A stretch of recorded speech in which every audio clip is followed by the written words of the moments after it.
João 9.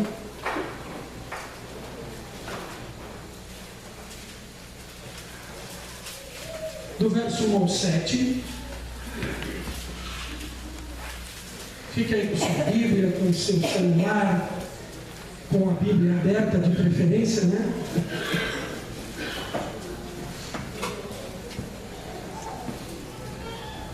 E a palavra do Senhor diz assim, no Evangelho de João, capítulo de 9, versículo de 1 ao 7. Quando Jesus ia passando, viu um homem que era cego de nascença. Os discípulos de Jesus perguntaram: Rabi, quem pecou este? Quem pecou, este ou seus pais, para que nascesse cego? E Jesus respondeu: nem ele pecou, nem os seus pais, mas isso aconteceu para que se manifeste nele as obras de Deus. Devemos fazer as obras daquele que me enviou, enquanto é dia. A noite vem, quando ninguém pode trabalhar. Enquanto estou no mundo, eu sou a luz do mundo. E tendo dito isso, o que ele fez? Cuspiu na terra, fez lodo com a saliva, aplicou nos olhos do cego e disse: vai, lava-te no tanque de Siloé. E o cego foi, lavou-se e voltou o quê? Vendo. Um pouquinho para frente, capítulo 11, verso 39 ao 43. 11, 39 ao 43. E disse Jesus: tirai a pedra. E disse Marta, irmã do morto: Senhor, já cheira mal, pois é o quarto dia.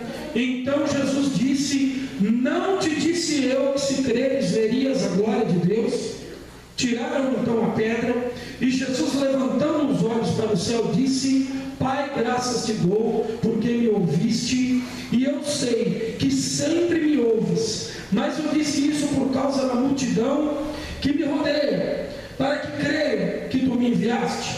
Tendo dito isso, clamou em alta voz: Lázaro, vem para fora. E o morto saiu, tendo as mãos e os pés enfaixados e o rosto envolto num lenço, e disse Jesus: desatai-o e deixai-o ir. João capítulo 4, verso 47 ao 53.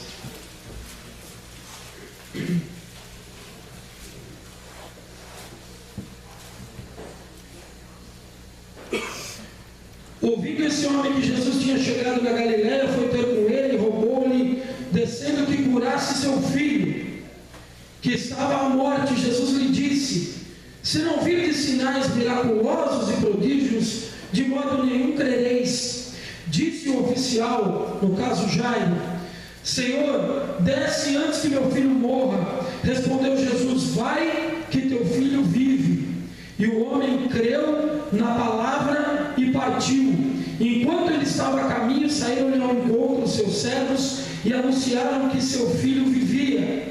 Perguntando ele a que hora seu filho se achava melhor, disseram: ontem à 7ª hora a febre o deixou.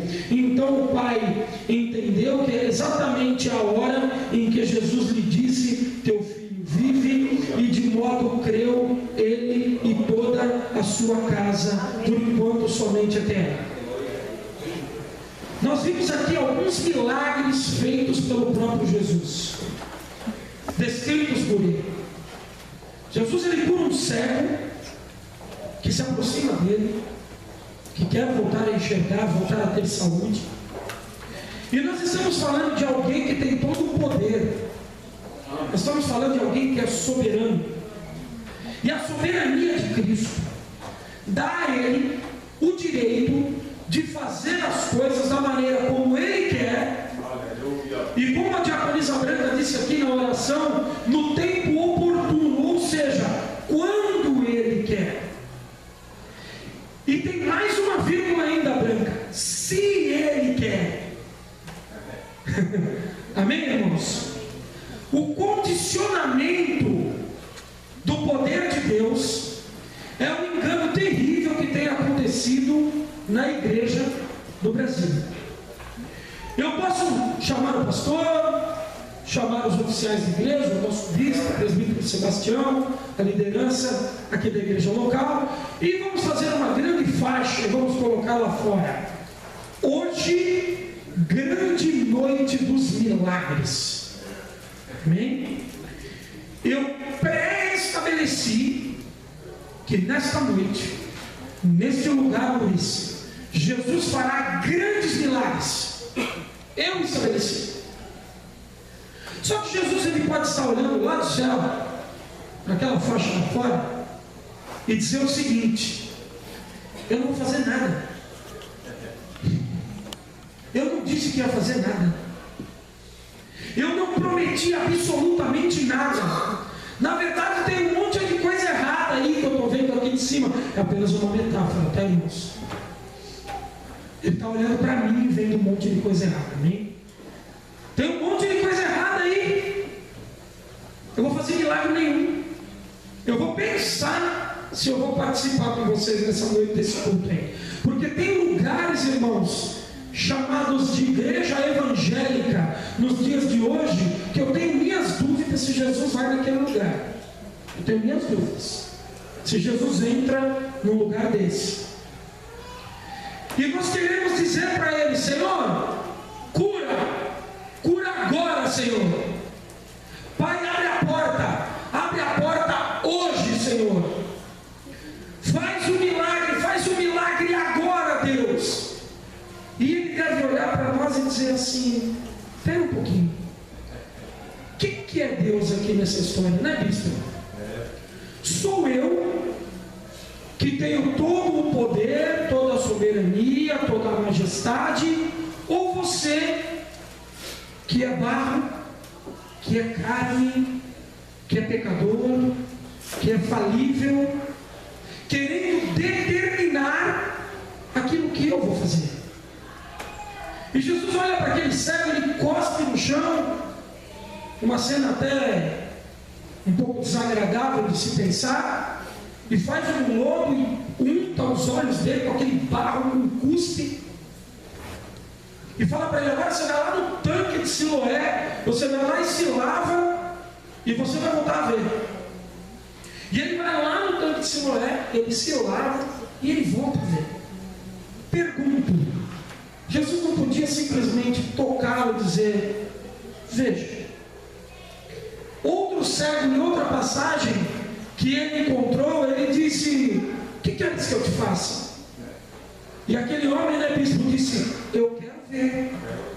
E Jesus disse: então seja feito conforme a tua vontade. Veja. Vocês não estão entendendo?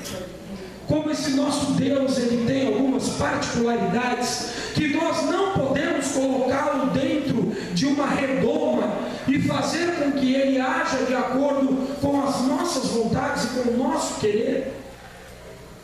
Nós vemos esse mesmo Deus sendo confrontado por um homem, por um oficial chamado Jairo, dizendo: minha filha está enferma, minha filha está com febre, minha filha está passando muito mal, minha filha vai morrer. Jesus, o que você quer que eu faça? Cura minha filha, Senhor. Cura minha filha. Tá bom, ela está curada. E aí ele vai levantar informações lá na sua casa, e exatamente na hora em que Jesus disse que ela estaria curada, a febre cessou e aquela menina foi curada. Nós vemos uma terceira passagem de um grande amigo de Jesus, Lázaro, que Jesus ouve que ele estava enfermo, e Jesus retarda a sua ida até ele, porque Jesus esperava que ele morresse, porque Jesus já sabia aquilo que ele ia fazer. E nós vemos Jesus diante daquele túmulo, e ele recebe a mensagem: não tem mais jeito, já está em decomposição, já fazem 4 dias. Só que ele sabia que faziam 4 dias.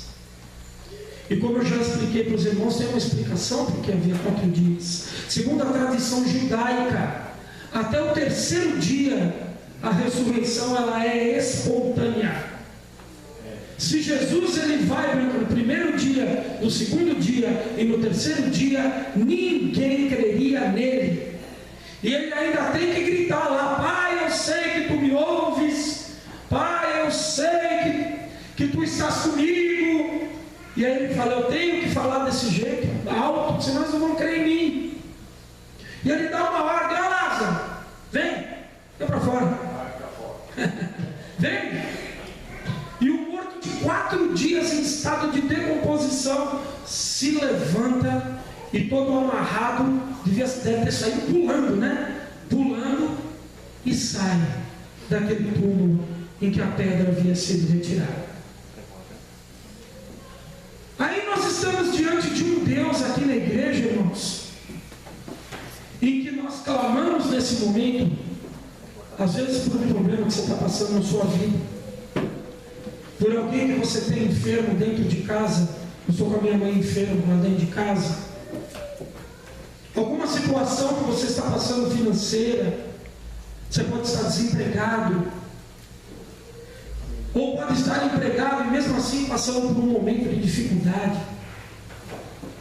E nós nos deparamos com alguém que é soberano, que tem todo o poder e que pode resolver a nossa causa e a nossa situação.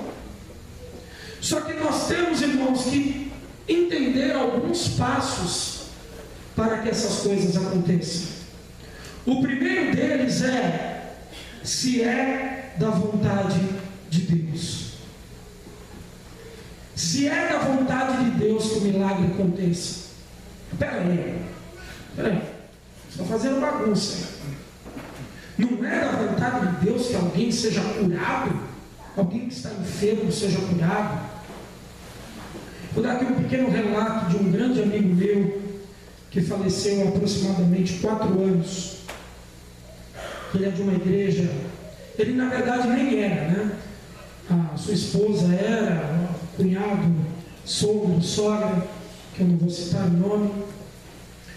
E ele pegou um câncer, teve um câncer terrível de medula. E essas pessoas continuamente iam na casa dele e profetizavam a cura. Então, você vai ser curado, porque Deus manda dizer que você vai ser curado, que você vai sair da situação, porque Deus me revelou que o tempo está próximo. E continuam as revelações, Luiz, sobre essa cura. E ele faleceu. E com seu falecimento, você cria, um buraco desse tamanho na vida das suas 2 meninas, que dizem que Deus é um mentiroso, que disse que ia curar o meu pai e não curou. Você tira uma família toda de dentro da igreja por falar coisas que Deus não está dizendo, por dizer que Deus vai fazer uma coisa que Ele não falou que ia fazer. Então, irmãos, nós precisamos ser muito atentos com aquilo que nós ouvimos. Eu posso aqui agora abrir a minha boca e começar a falar um monte de groselha. Deus te disse isso, Deus falou aquilo, eis que te digo, eis que aquilo lá. E não tem absolutamente nada de Deus daquilo que eu estou falando. Mas se eu disser para você: creia num Deus Todo-Poderoso que está aqui nesse lugar, e isso é certeza, não porque eu estou dizendo que está escrito na sua palavra, que se tivéssemos reunido no seu nome lá Ele estaria. Ele está aqui no nosso meio, Ele nos ama, Ele quer nos salvar, Ele quer cuidar da minha vida, Ele quer cuidar da tua vida. Nós temos que nos embasar na palavra de Deus para sermos homens e mulheres de Deus solidificados por sobre essa terra. Ninguém vai te enganar com a história da carochinha. Ninguém vai vir para você com eis que te digo. Ninguém vai vir. Eu já contei algumas vezes, mas como a gente tem bastante pessoas novas, vamos contar de novo, né? Da história do rei. A história do rei. E era aniversário do rei, e o rei recebeu os profetas na sua terra. A Branca já está rindo, né? É que a Branca é da velha guarda, que nem eu. Você ouviu falar? E aí os profetas vão diante do rei, e um profeta profetiza sobre o rei, prosperidade sobre o rei. profetiza saúde sobre o rei. Só que tinha um profeta lá que estava no fim da fila que não tinha absolutamente nada para entregar para Deus, para o rei. Deus não falou nada com ele. Então ele, diante do rei, ele chegou e disse: rei, neste dia, eis que te digo, parabéns para você, nesta data querida, muitas felicidades e muitos anos de vida. E digo mais, é pique e é pique.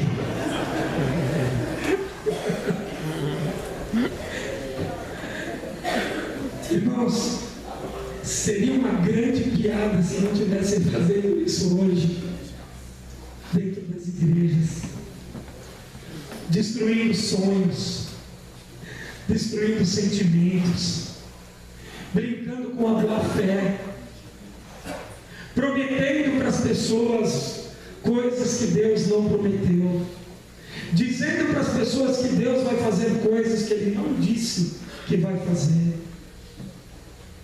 Deus um dia vai vir te buscar, isso Ele disse que ia fazer. Deus, Ele disse que cuidaria de você todos os dias sobre essa terra, isso Ele disse que ia fazer.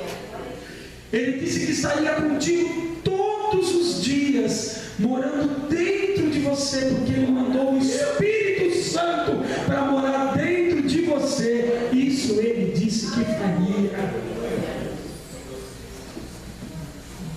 E nós temos, irmãos, que ter a sabedoria para entender que o tempo difícil que estamos passando hoje, se é que estamos passando, ele é um tempo, irmãos, que ele precisa de intimidade com Deus e de discernimento do que Deus quer fazer com essa situação e do que Ele vai fazer com essa situação. Às vezes nós vemos uma pessoa passando um momento difícil, já vem na cabeça: está em pecado. Está em pecado. Nós falamos isso na aula, na terça-feira. Nós somos prontos para julgar. O julgamento, irmãos, ele funciona como? Está o juiz, o advogado de defesa, o promotor, que vai fazer a acusação, as testemunhas, e depois de todos os relatos, depois de todas as provas, depois de toda a contundência que for lançada, o juiz dará o veredicto. Eu até brinquei na terça-feira, às vezes você ouve, né? O marido foi embora. Foi até o pastor que mencionou: o marido foi embora, me largou, pastor, me deixou em casa, foi embora na vida aí. Eu vou na sua casa, eu vou orar por você. Aí chegou o pastor lá na casa da irmã, disse que a casa era o circo dos horrores, tudo fedendo, louça que parecia que estava mais de um mês lá. Falou que era um lugar que não dava para ficar, com um cheiro insuportável. E o pastor disse para ela: irmã, se eu fosse seu marido, eu te deixava também. Não, eu vazava também. Mas se nós ouvirmos só um lado da história, né, Messias, o que nós vamos dizer? Olha só esse cara, que safado, hein? Ei, seu pilantra, esse foi embora lá com estou fazendo nenhuma apologia ao divórcio, meus irmãos, é só um exemplo. É só um exemplo. Nós não podemos julgar, pré-julgar as coisas sem termos a certeza dos fatos. Quando uma pessoa chega para você e vem falar de outra, você tem que saber que tem a verdade dela, tem a verdade do outro e tem a verdade soberana, que não é a de nenhum dos dois. Porque cada um vai puxar a sardinha para a sua brasa. Eu vou dizer o que me convém, o outro vai dizer o que lhe convém, mas por trás das nossas duas verdades, Diogo, tem uma terceira verdade, que nenhum dos dois vai mencionar, mas que talvez essa seja a verdade absoluta. A verdade absoluta, irmãos, é que Deus cura sim, Deus ele restaura sim, Deus ele abre portas, sim. Deus ele ainda fala através dos seus profetas, sim. Deus ele ainda faz milagres e maravilhas. Levanta o caído, tira o homem do fundo do poço, das drogas, do álcool, da prostituição, traz para uma nova vida. Só que todo esse contexto, irmãos, ele está atrelado à soberania de Deus, e não à minha vontade, e não à sua vontade. Ele vai fazer do jeito que Ele quiser, como Ele quiser, quando Ele quiser, e a última vírgula, e se Ele quiser. Às vezes um filho te pede uma coisa e você fala, não, eu não vou dar. E o filho pede, e você não dá, porque você determinou que não é bom que ele ganhe aquilo. Com Deus não é diferente. Às vezes nós pedimos alguma coisa para Ele e Ele acha melhor não nos dar.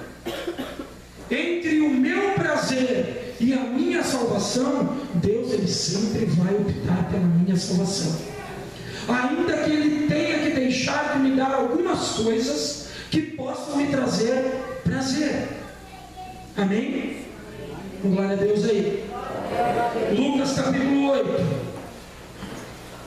versículo 43. A soberania de Deus.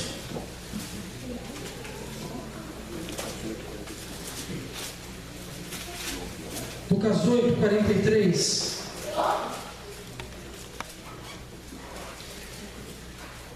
Certa mulher que tinha um fluxo de sangue havia 12 anos e gastava com os médicos todos os seus haveres, e por nenhum pudera ser curada. Chegando por trás dele, o que ela fez? Tocou na orla das suas vestes, e logo se lhe estancou o fluxo de sangue. Jesus andando com a multidão, distraído ali no meio do povo, a mulher foi lá, cheia de fé, tocou em Jesus e ela foi curada. Amém. Instantaneamente. Jesus não precisou fazer nada, muito pelo contrário, ele ficou surpreso, porque no verso seguinte ele disse, quem me tocou? E aí acho que os discípulos ali do lado dele, né, fosse um discípulo do Luiz, ia falar, Jesus, leva a mão, né? Vai ter umas 5.000 pessoas tocando o Senhor simultaneamente, não dá para saber quem tocou o Senhor não, pai. Mas ele diz, não, alguém me tocou porque saiu virtude de mim. Alguém me tocou diferente. O milagre instantâneo aconteceu pela fé daquela mulher, Isilda, pela fé dela. Jesus estava desapercebido e o milagre aconteceu, porque Ele é soberano e tem todo o poder. Amém? Mateus capítulo de número 12. Vamos passear aí bastante na Bíblia hoje. Mateus 12, do verso 9 ao 13.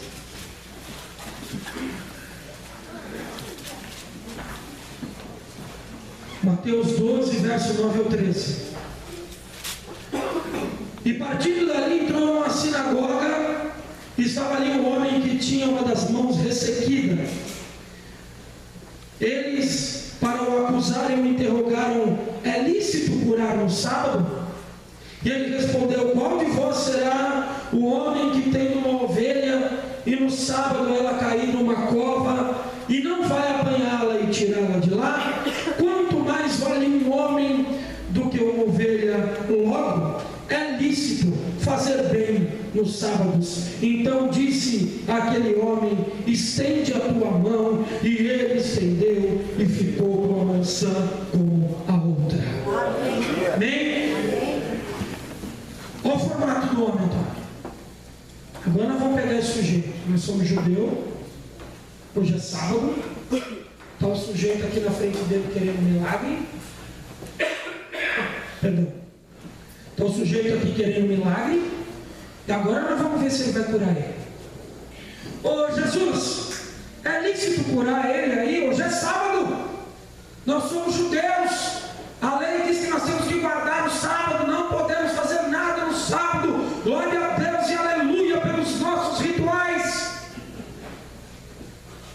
E Jesus disse: quem de vós que tem uma ovelha e ela não cair em um buraco, você prontamente não vai lá e tira ela de lá, mesmo sendo um sábado?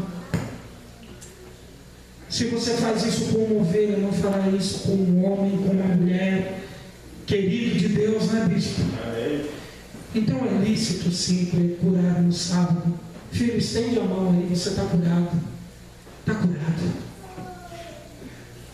Para Deus, irmãos, e para Jesus, não há limites. Não há limites. Não há religiosidade. Não há dogmas. Não há doutrina. Para Jesus Cristo, irmãos, atuar com o seu poder, basta Ele querer. Basta Ele querer. Uma única palavra, um único gesto, uma única atitude. Como Jesus fizer, irmãos, será bem feito e o milagre vai acontecer. Às vezes nós olhamos pessoas que têm uma vida deprimente, deplorável, nas drogas, no álcool, no vício, na prostituição, e nós falamos: mas essa pessoa aí já era, tem mais jeito isso aí.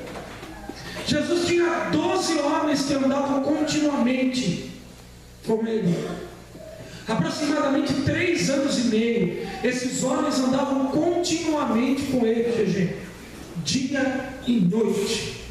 Quando ele ressuscitou, a primeira pessoa que eu vi foi uma ex-prostituta. Jesus não faz acepção de pessoas. Jesus, ele quer um coração limpo, ele quer um coração puro, ele quer um coração que o ama. Deixa ele ser soberano na tua vida, meu irmão. Deixa ele ser soberano na tua vida, minha irmã. Se você tem esperado algo de Deus, espere com paciência. Espere sabendo de que a vontade dele sempre será a melhor. De que no tempo oportuno, ele sempre nos socorre. Não porque mereçamos. Não merecemos absolutamente nada. Mas ele é bom. Ele é amoroso. Quando você está lá no teu quarto chorando, sozinho, sozinha, ele está lá te vendo. Ele sabe do que você precisa. Às vezes nem o teu marido não está te vendo, a tua esposa não está te vendo, mas ele está te vendo, ele sabe do que você precisa. Ele conhece teu coração mais íntimo, oculto. Ele sabe aquilo que está te tirando o sono. Ele sabe aquilo que está te tirando a paz. Às vezes está faltando paz dentro do seu lar. Jesus é poderoso para entrar na tua casa e fazer uma grande transformação naquele lugar. Às vezes está faltando paz lá no seu trabalho. Jesus é poderoso para mudar a tua história naquele lugar. Ou como foi a minha, que durante 5 anos orei para que Deus mudasse a minha história naquele lugar, e Ele não mudou. Ele me tirou de lá e me colocou em outro lugar. Ele não mudou. As pessoas continuam lá. Ele tirou eu de lá e me colocou em outro lugar. O lugar de aflição. Eu orava porque eu achava que Jesus podia mudar aquelas pessoas que estavam ali. E o Senhor muda, transforma, usa minha vida, muda esse lugar, né, Mônica? Transforma essas pessoas. E aí veio ele: não é nada disso aí. Eu vou tirar você daqui e eu vou levar você para lá. Esse lugar aqui continua do mesmo jeito até segunda ordem. Amém? Os irmãos conseguem entender como funcionam as coisas de Deus? Nós queremos dizer para Ele como fazer, mas Ele sabe como fazer. Ele sabe o que é melhor. Às vezes, no tempo da juventude, na época do namoro, a gente espera por uma pessoa, a gente espera pelo companheiro, espera pela companheira. Isso é muito saudável, é assim mesmo que tem que ser. Temos que esperar no Senhor. Minha filha até me falou isso ontem, sobre uma ministração, sobre o jovem esperar no Senhor. Às vezes não é fácil. Uma coisa é esperar no Senhor quando está na adolescência. E às vezes o tempo vai passando. E a gente continua esperando que Deus faça um milagre e traga alguém para as nossas vidas. Só que Deus, Ele não vai trazer o disponível, como minha esposa sempre disse. Deus, Ele vai trazer o melhor. Não é o disponível. O disponível tem um monte aí fora.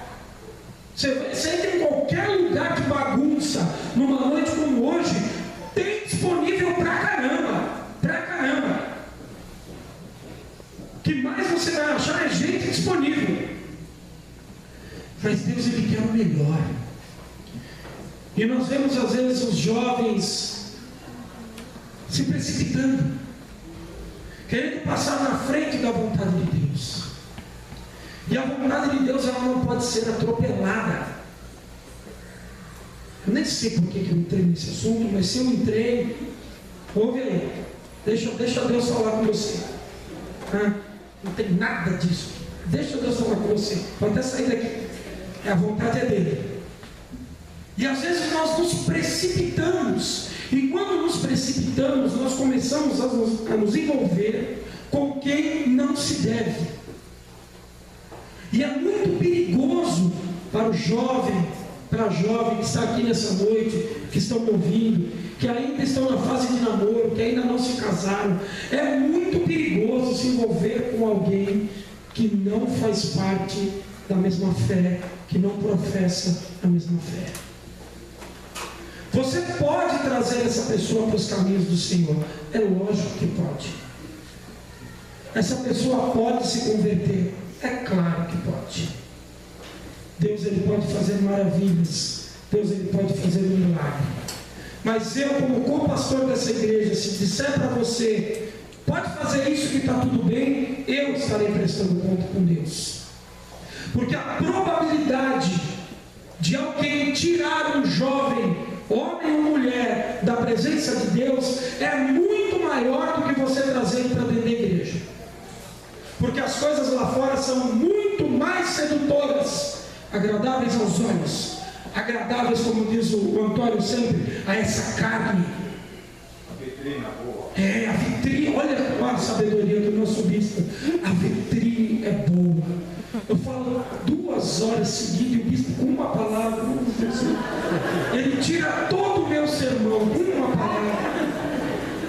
Um dia eu chego aos pés do meu bispo. Quem sabe um dia? Só um sapato, Arthurzinho, já está bom. A vitrine é boa. É agradável. Não se deixe ser iludido pela vitrine. Amém, irmãos?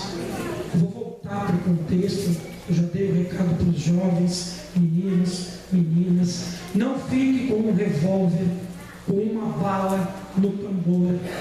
Gira o tambor, ponha na sua cabeça e puxa o gatilho. Isso é se envolver com alguém do mundo. Se a bala não sair, você trouxe para dentro da igreja. Se a bala sair, você morreu, espiritualmente falando. Perigoso. Amém? Não se fala mais isso hoje nas igrejas. Ai, não pode falar mais isso. Ai, não pode ensinar mais assim. Eu fui criado num evangelho que a geração do bispo pregou para mim.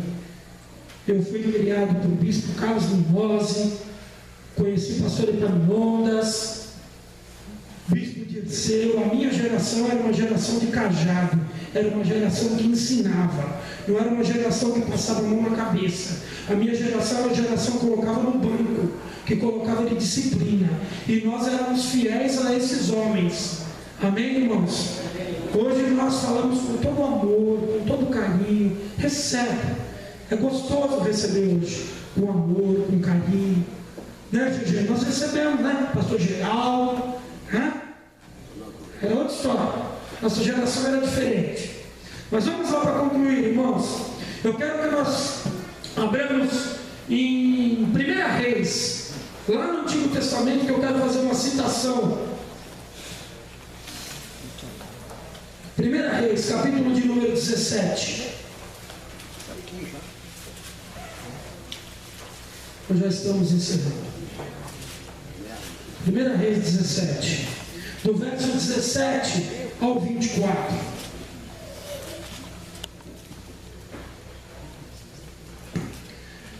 Depois dessas coisas, adoeceu o filho da mulher, dona da casa. A sua doença se agravou tanto que ele parou de respirar. E disse a ela Elias: que tens contra mim, homem de Deus? Vieste para me trazer à memória a minha iniquidade e matares o meu filho?